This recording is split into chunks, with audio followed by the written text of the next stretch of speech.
Alam mo ba? Noong September 26, 1960, may nangyaring debate na tuluyang nagbago ng takbo ng politika sa Amerika. Nagharap noon sina John F. Kennedy at Richard Nixon sa kauna-unahang presidential debate na ipinalabas sa telebisyon. At dito natin nakita kung gaano kalaki ang impluwensya ng TV sa larangan ng politika. Nakakatuwang isipin na ang mga nakikinig sa radyo ay nagsabing si Nixon ang nanalo. Pero iba ang kwento sa TV. Si Kennedy ang nagniningning, bata, kumpiyansa at talagang handa sa kamera.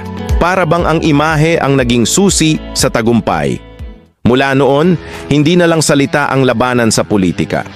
Naging importante na rin kung paano ka nakikita ng mga tao sa screen. Dahil dito, lumakas ang kampanya ni Kennedy hanggang sa siya ang naging susunod na Pangulo ng Amerika. Kaya tingnan mo, mula sa TV noon hanggang sa social media ngayon, malaki talaga ang papel ng media sa pagbuo ng mga leader.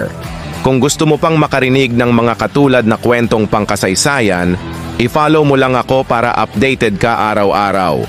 Maraming salamat sa panonood at kita-kits ulit bukas.